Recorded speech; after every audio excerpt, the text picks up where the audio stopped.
Hi, I'm Melissa and welcome to Teacher Inspiration Station.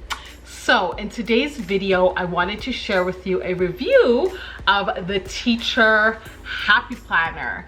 So I have been using the Teacher Happy Planner now for 3 years. So this is my third time, yes, this is my third Teacher Happy Planner. And I've never used the Teacher Happy Planner for planning purposes, only because I just found the space in the boxes to be really tiny and small.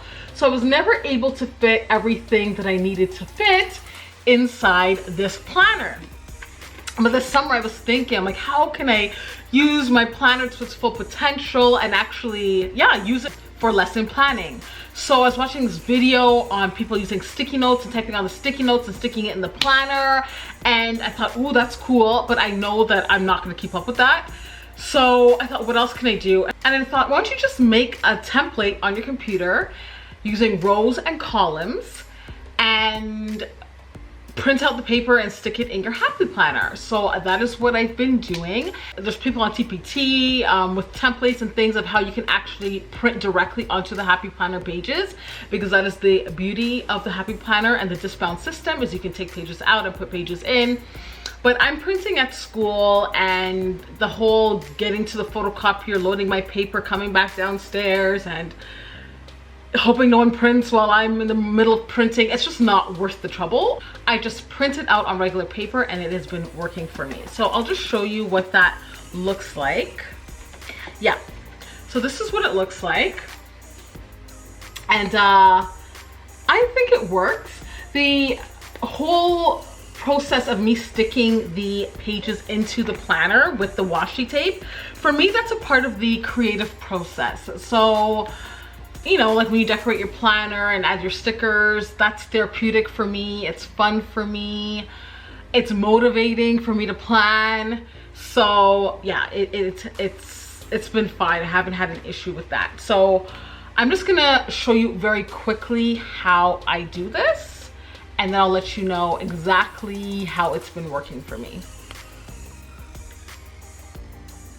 Okay, so here is Microsoft Word. I don't know what version this is. I don't know, but and I know every version is different as far as finding out how to get the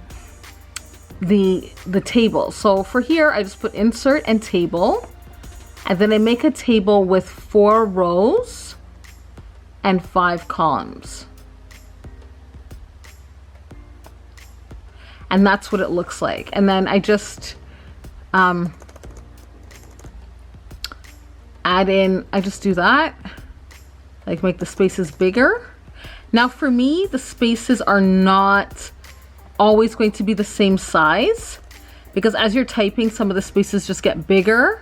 And I used to just try and make it consistent, but after a while, you're just like, you know what, I don't have time for that. So it is what it is. It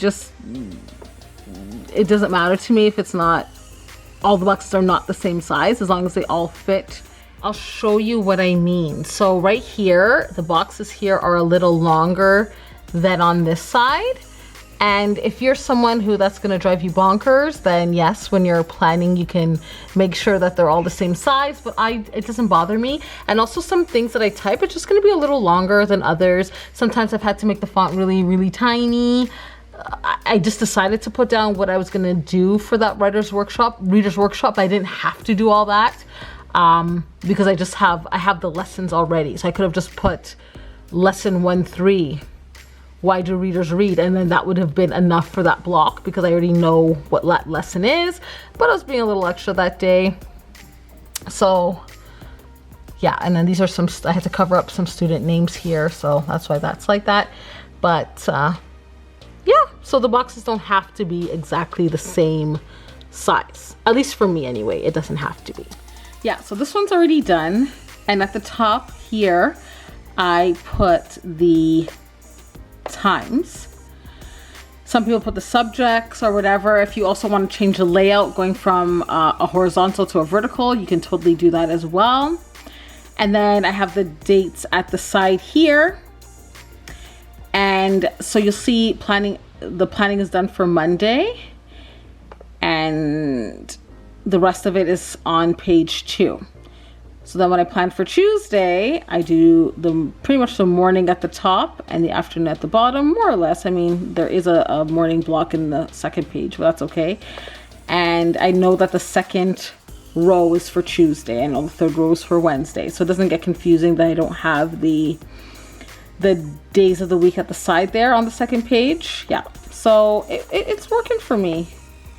And special shout out to Deanda over at Everyday Deanda for giving me the idea for this video, because she was asking exactly how I created the templates for the Happy Planner. So go ahead and check her out if you're not subscribed to her channel. She's lovely, genuine, sweet, and entertaining, and she's really funny. So yeah, I'll leave her channel down below. So anyways, back to this. I like it, and the reason why I like this is because I'm able to fit whatever it is I need to fit inside the boxes, because I can make this font as small as I need it to be.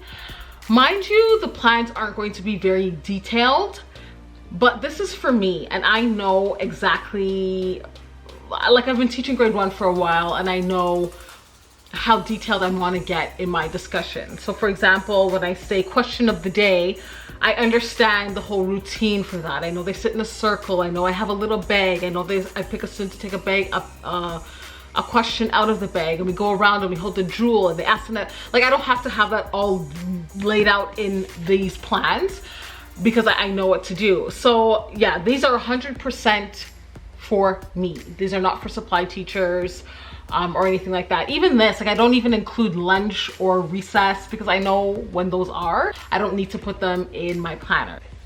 And what I've been doing, like, you know how sometimes when you plan something but you don't end up doing what it is that you planned, either something took longer than it was supposed to take, or there's an interruption in your day and you just didn't get to it, or you realize that you have to repeat a lesson a second time because a lot of kids didn't really understand it, whatever reason, what I do is I just cross out, like I take a pencil and I just cross out and I make my correction. So this is for the first week, and I actually made these plans based on my old schedule, because I wanted to have the video up for YouTube. So I just created it based on my old schedule, so I knew that I would have to change it.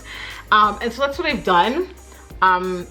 So like I've crossed off, like, we're not doing this instead, we're gonna do music here, and you know what I mean. So just, I don't know if you guys can really see, and also on the back here. So I just use pencils now in my planner. I used to use pens, but I don't know, I'm really feeling the pencil vibe right now. I don't know, I just feel like my writing looks better in pencil, and I also feel like if I make a mistake I can erase it. Like, it's not so permanent like a pen, right? But what I have been doing lately is I have been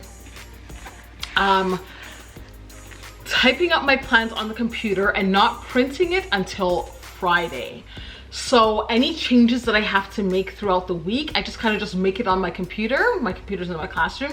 I just make the changes on the computer, and then I print it Friday just as documentation or a record of the things that I've done.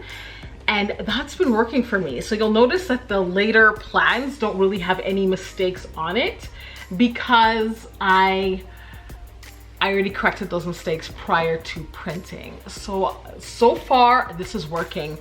And I just can't imagine going to like an Erin Condren planner or like a Coil planner, just because I just love the ability to customize this planner with the whole putting pages in and taking pages out, and this has been working. So I have here, I made a video already showing how I'm setting up my Happy Planner, so if you haven't seen that, then go ahead and check it out. But I'm able to put anything in here. So this is my my school year calendar. Like, I just invested in the hole punch, and I'm able to punch it and put it in my own paper.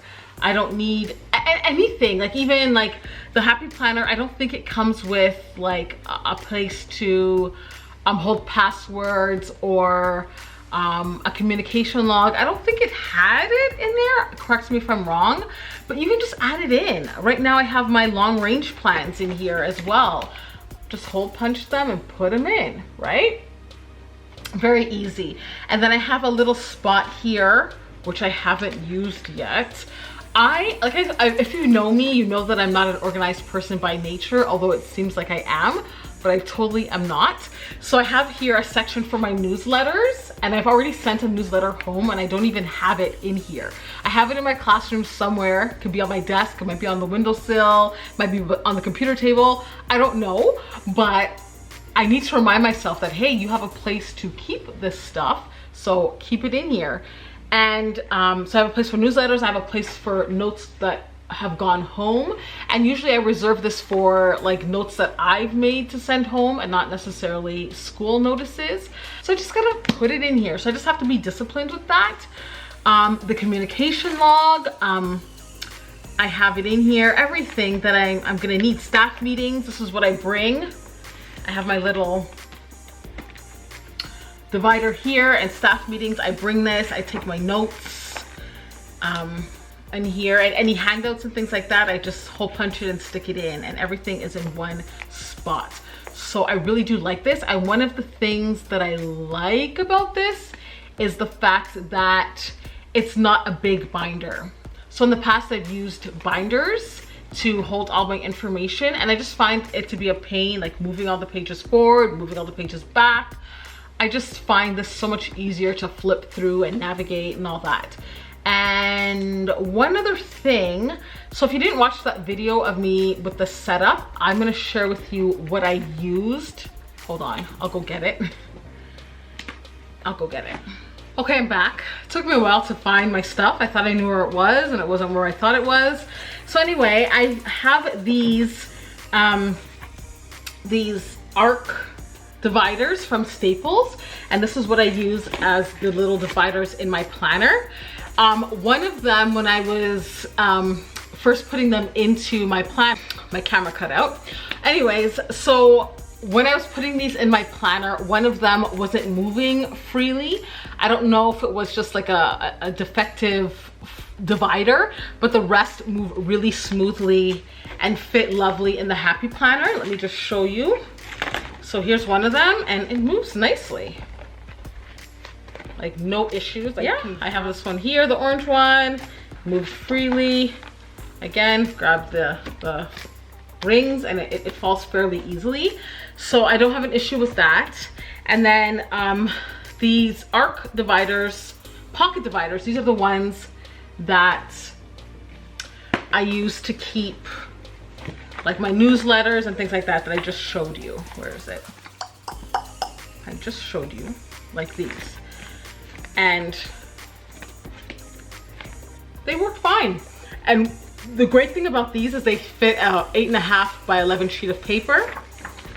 The Happy Planner ones do not,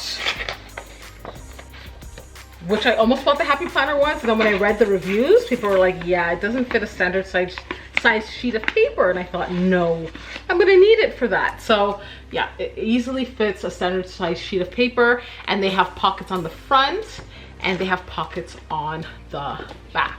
So I've had to buy a few little things to start off my planner here. And I also picked up, which I don't have it here, I guess I have them in here, actual page protectors, but the page protectors that have the little binding for the arc, or for the disc bound. So let me see if I have an example of that.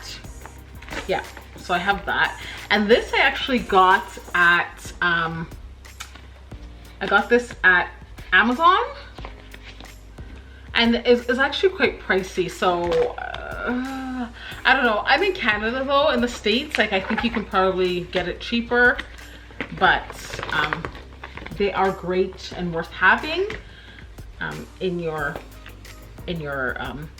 planner. So, and of course you're gonna need a hole puncher, but it's a lot of investments up front, but this is stuff that I will now have. Like next year I don't have to buy dividers and things like that because I already have it. And so for my new planner, I'll just transfer it over to the new one, right? So that won't be an issue for me. But yeah, I just wanted to share with you this video, letting you know how I am enjoying it, and I really am. So comment down below, what are you using for lesson planning? Some people do digital, some people are using Erin Condren, some people are just typing up their notes on the computer. That's what I used to do. Let me know what you're doing and how it's working for you. And if you like this video, give it a thumb up. Do not forget to check out Diada's channel. I'll link her down below. And I'll see you all in my next video. Bye.